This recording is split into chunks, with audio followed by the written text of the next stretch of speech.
ನಮಸ್ಕಾರ ಸ್ನೇಹಿತರೆ, MR. ಲಾಡ್ಸನ್ Kannada YouTube ಚಾನಲ್ಗೆ ತಮಗೆಲ್ಲರಿಗೂ ಪ್ರೀತಿಯ ಸ್ವಾಗತ. ಇವತ್ತಿನ ಈ ಒಂದು ವಿಡಿಯೋದಲ್ಲಿ ನಾನು ನಿಮಗೆ ತಿಳಿಸ್ಕೊಡ್ತಾ ಇದ್ದೀನಿ ಅಂತಂದರೆ, ಇಲ್ಲಿ HPCL ಅಂತಂದರೆ ಹಿಂದೂಸ್ತಾನ್ ಪೆಟ್ರೋಲಿಯಂ ಕಾರ್ಪೊರೇಷನ್ ಲಿಮಿಟೆಡ್ ಈ ಒಂದು ಕಂಪನಿಯಿಂದ ಒಟ್ಟು ಏನಪ್ಪ ಅಂದರೆ 731 ಹೊಸ ಹುದ್ದೆಗಳನ್ನು ಕಾಲ್ಫರ್ ಮಾಡಲಾಗಿದೆ. ಅದರಲ್ಲಿ ಎಕ್ಸಿಕ್ಯೂಟಿವ್, ಜೂನಿಯರ್ ಎಕ್ಸಿಕ್ಯೂಟಿವ್ ಆಗಿರ್ಬೋದು, ಆಫೀಸರ್ ಪೋಸ್ಟ್ ಆಗಿರ್ಬೋದು, ಈ ರೀತಿಯಾಗಿ ವಿವಿಧ ಹುದ್ದೆಗಳನ್ನು ಕಾಲ್ಫರ್ ಮಾಡಲಾಗಿದೆ. ಮತ್ತು ಇಲ್ಲಿ ನೀವು ಅಪ್ಲಿಕೇಶನ್ ಹಾಕಬೇಕಂತಂದರೆ ಶೈಕ್ಷಣಿಕ ಅರ್ಹತೆ ಎಷ್ಟು ಮುಗಿಸಿರಬೇಕು, ಆಯಾ ಹುದ್ದೆಗೆ ಏನಪ್ಪ ಅಂದರೆ ಶೈಕ್ಷಣಿಕ ಅರ್ಹತೆಯನ್ನು ಹಂಚಿಕೆ ಮಾಡಿದ್ದಾರೆ. ಹಾಗೆ ಇಲ್ಲಿ ಅಪ್ಲಿಕೇಶನ್ ಹಾಕುವ ಪ್ರಾರಂಭ ದಿನಾಂಕ, ಕೊನೆಯ ದಿನಾಂಕ ಯಾವುದು ಮತ್ತು ಅಪ್ಲಿಕೇಶನ್ ಫೀಸ್ ಎಷ್ಟಿರುತ್ತೆ, ನೀವು ಅಪ್ಲಿಕೇಶನ್ ಹಾಕುವುದು ಹೇಗೆ, ಹಾಗೆ ಇಲ್ಲಿ ಆಯ್ಕೆಯಾದಂಥ ಅಭ್ಯರ್ಥಿಗಳಿಗೆ ತಿಂಗಳ ವೇತನ ಎಷ್ಟಿರುತ್ತೆ, ಎಲ್ಲ ಮಾಹಿತಿ ನಿಮಗೆ ಇದೇ ವಿಡಿಯೋದಲ್ಲಿ ತಿಳಿಸ್ಕೊಡ್ತಾ ಹೋಗ್ತೀನಿ. ಮಿಸ್ ಮಾಡದೆ ವಿಡಿಯೋ ಕೊನೆವರೆಗೂ ನೋಡಿ. ವಿಡಿಯೋ ಇಷ್ಟ ಆದರೆ ಲೈಕ್ ಮಾಡಿ, ಮತ್ತು ಇನ್ನೂ ಯಾರ್ಯಾರು ಸಬ್ಸ್ಕ್ರೈಬ್ ಮಾಡ್ಕೊಂಡಿಲ್ಲ ದಯವಿಟ್ಟು ಸಬ್ಸ್ಕ್ರೈಬ್ ಮಾಡಿಕೊಂಡು ಪಕ್ಕದಲ್ಲಿರುವಂಥ ಬೆಲ್ ಐಕನ್ ಕ್ಲಿಕ್ ಮಾಡಿ ಆಲ್ ಅಂತ ಸೆಲೆಕ್ಟ್ ಮಾಡಿ. ಯಾಕಂದರೆ ಮುಂದೆ ನಾವು ಯಾವುದೇ ವಿಡಿಯೋ ಬಿಟ್ಟರೆ ನಿಮಗೆ ಥಟ್ ಅಂತ ನೋಟಿಫಿಕೇಶನ್ ಬರುತ್ತೆ. ಹಾಗೆ ಇದೇ ವಿಡಿಯೋ ಕೆಳಗಡೆ ಡಿಸ್ಕ್ರಿಪ್ಷನಲ್ಲಿ ವಾಟ್ಸಪ್ ಚಾನಲ್ ಮತ್ತು ಟೆಲಿಗ್ರಾಮ್ ಚಾನಲ್ ಲಿಂಕ್ ಇರುತ್ತೆ, ಅದರ ಮೇಲೆ ಕ್ಲಿಕ್ ಮಾಡಿ ಜಾಯ್ನ್ ಆಗಿ. ಅದರಲ್ಲಿ ನಿಮಗೆ ಎಲ್ಲ ಮಾಹಿತಿ ಆಗಿರ್ಬೋದು, ಎಲ್ಲ ಹುದ್ದೆಗಳ ನೋಟಿಫಿಕೇಶನ್ ಕೂಡ ಸಿಗುತ್ತೆ.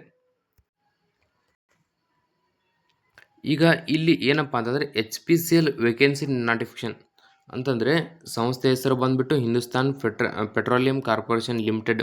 ಈ ಒಂದು ಕಂಪನಿಯಿಂದ 731 ಹುದ್ದೆಗಳನ್ನು ಕಾಲ್ಫರ್ ಮಾಡಲಾಗಿದೆ. ಅದು ಕೂಡ ಏನಪ್ಪ ಅಂದರೆ ಆಲ್ ಓವರ್ ಇಂಡಿಯಾದಲ್ಲಿ. ಇಲ್ಲಿ ಆಯ್ಕೆಯಾದಂಥ ಅಭ್ಯರ್ಥಿಗಳಿಗೆ ತಿಂಗಳ ವೇತನ ಬಂದುಬಿಟ್ಟು 30,000 ರೂಪಾಯಿದಿಂದ ಹಿಡಿದು 2,80,000 ರೂಪಾಯಿವರೆಗೆ ತಿಂಗಳ ವೇತನ ಇರುತ್ತೆ.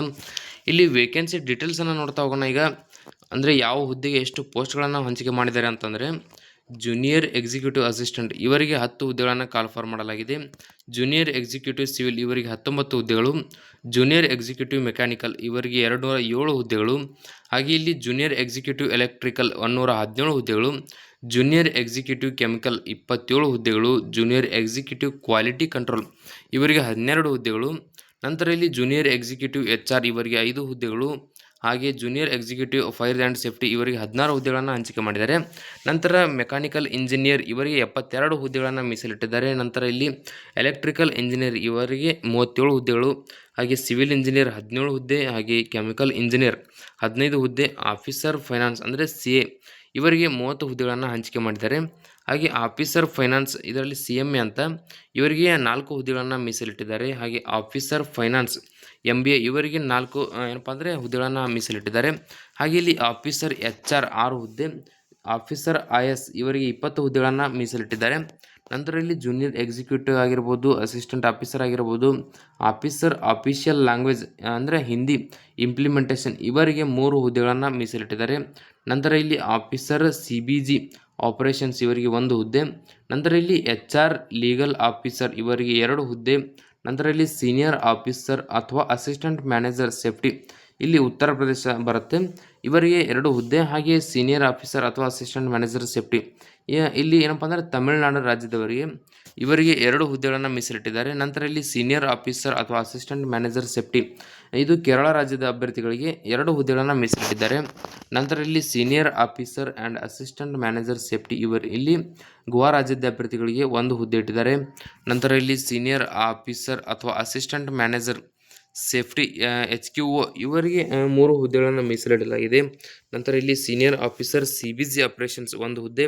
Senior officer city gas distribution ಅಂದರೆ CGD ಆಪರೇಷನ್ಸ್ ಆ್ಯಂಡ್ ಮೇಂಟೆನೆನ್ಸ್ ಇವರಿಗೆ 4 ಹುದ್ದೆಗಳನ್ನು ಮೀಸಲಿಡಲಾಗಿದೆ. ನಂತರ ಇಲ್ಲಿ senior officer city gas distribution projects ಇವರಿಗೆ 6 ಹುದ್ದೆ. ನಂತರ ಇಲ್ಲಿ ಸೀನಿಯರ್ ಆಫೀಸರ್ ಸೇಲ್ಸ್ ರಿಟೇಲ್ ಅಥವಾ ಲ್ಯೂಬ್ಸ್ ಅಥವಾ ಡೈರೆಕ್ಟ್ ಸೇಲ್ಸ್ ಅಥವಾ LPG ಇವರಿಗೆ 50 ಹುದ್ದೆಗಳನ್ನು ಮೀಸಲಿಡಲಾಗಿದೆ. ನಂತರ ಇಲ್ಲಿ ಸೀನಿಯರ್ ಆಫೀಸರ್ ಬೆಂಜಿನ್ ಟಾಲ್ಯೂನ್ ಹ್ಯಾಂಡಲಿಂಗ್ ಇವರಿಗೆ 3 ಹುದ್ದೆ. ಅಸಿಸ್ಟೆಂಟ್ ಮ್ಯಾನೇಜರ್ ಅಥವಾ ಮ್ಯಾನೇಜರ್ ಪ್ರಾಜೆಕ್ಟ್ಸ್ 6 ಹುದ್ದೆ. ಸೀನಿಯರ್ ಆಫೀಸರ್ ಅಥವಾ ಅಸಿಸ್ಟೆಂಟ್ ಮ್ಯಾನೇಜರ್ ಅಥವಾ ಮ್ಯಾನೇಜರ್ ಲ್ಯೂಬ್ ಬ್ಲೆಂಡಿಂಗ್ ಇಲ್ಲಿ 2 ಹುದ್ದೆ. ಹಾಗೆ ಸೀನಿಯರ್ ಆಫೀಸರ್ ಅಥವಾ ಅಸಿಸ್ಟೆಂಟ್ ಮ್ಯಾನೇಜರ್ ಅಥವಾ ಮ್ಯಾನೇಜರ್ ಗ್ರೀಸ್ ಮ್ಯಾನುಫ್ಯಾಕ್ಚರಿಂಗ್ ಇವರಿಗೆ 4 ಹುದ್ದೆಗಳನ್ನು ಮೀಸಲಿಡಲಾಗಿದೆ. Manager plant operations 2G ethanol ಇವರಿಗೆ 1 ಹುದ್ದೆ. Assistant manager plant maintenance 2G ethanol ಇವರಿಗೂ ಕೂಡ 1 ಹುದ್ದೆ. ಹಾಗೆ ಸೀನಿಯರ್ ಆಫೀಸರ್ ಅಥವಾ assistant manager feed stock procurement 2G ethanol ಇವರಿಗೆ 1 ಹುದ್ದೆ. ಹಾಗೆ ಸೀನಿಯರ್ ಆಫೀಸರ್ ಅಥವಾ ಅಸಿಸ್ಟೆಂಟ್ ಮ್ಯಾನೇಜರ್ ಕಂಪನಿ ಸೆಕ್ರೆಟರಿ ಇವರಿಗೂ ಕೂಡ 1 ಹುದ್ದೆಯನ್ನು ಮೀಸಲಿಡಲಾಗಿದೆ. ನಂತರ ಇಲ್ಲಿ ಮ್ಯಾನೇಜರ್ ಅಥವಾ ಸೀನಿಯರ್ ಮ್ಯಾನೇಜರ್ ಸಸ್ಟೈನಬಿಲಿಟಿ HSSE ಇವರಿಗೆ 2 ಹುದ್ದೆ. ನಂತರ ಇಲ್ಲಿ ಮ್ಯಾನೇಜರ್ ಅಥವಾ ಟೆಕ್ನಿಕಲ್ ಸರ್ವಿಸಸ್ ಇದರಲ್ಲಿ ಪೆಟ್ರೋಕೆಮಿಕಲ್ಸ್ ಬರುತ್ತೆ. ಇವರಿಗೆ 3 ಹುದ್ದೆಗಳನ್ನು ಮೀಸಲಿಟ್ಟಿದ್ದಾರೆ. ನಂತರ ಇಲ್ಲಿ deputy general manager technical services R&D product commercialisation petrochemicals ಇವರಿಗೆ ಒಂದು ಹುದ್ದೆ.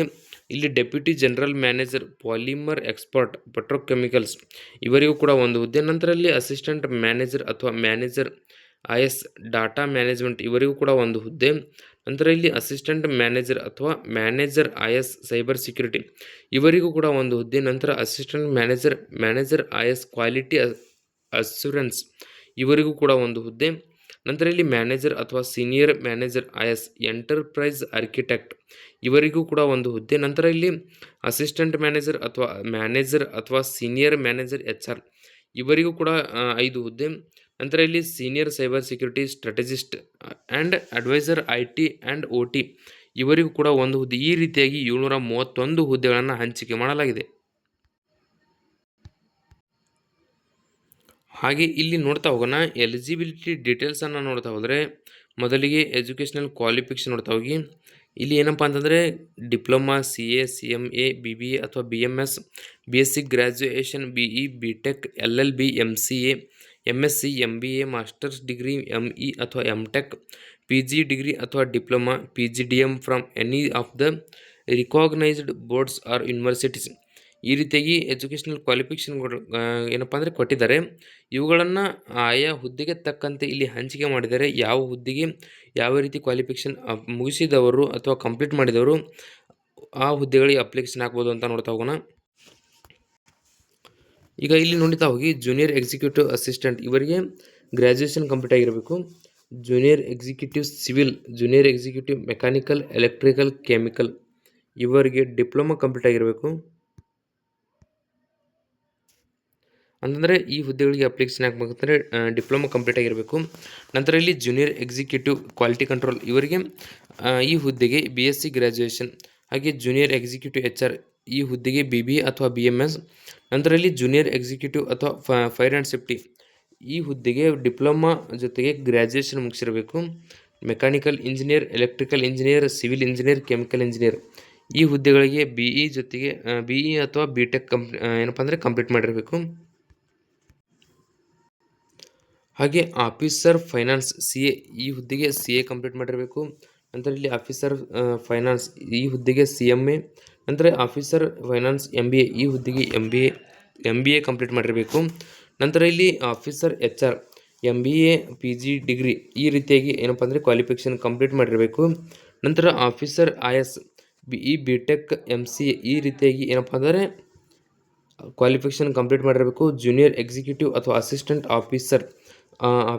ಆಫಿಷಿಯಲ್ ಲ್ಯಾಂಗ್ವೇಜ್ ಹಿಂದಿ ಇಂಪ್ಲಿಮೆಂಟೇಷನ್ ಈ ಹುದ್ದೆಗೆ ಪೋಸ್ಟ್ ಗ್ರ್ಯಾಜುಯೇಷನ್ ಕಂಪ್ಲೀಟ್ ಮಾಡಿರಬೇಕು.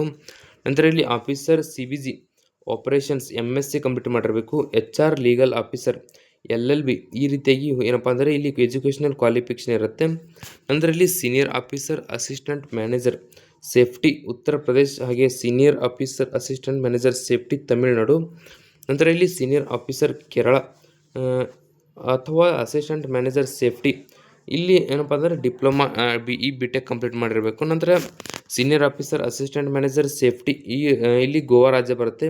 ನಂತರ ಇಲ್ಲಿ senior officer assistant manager safety HQO ಅಂತ ಬರುತ್ತೆ. ಈ ಹುದ್ದೆಗಳಿಗೂ ಕೂಡ ಡಿಪ್ಲೊಮಾ ಜೊತೆಗೆ BE ಅಥವಾ BTech ಅನ್ನು ಕಂಪ್ಲೀಟ್ ಮಾಡಿರಬೇಕು.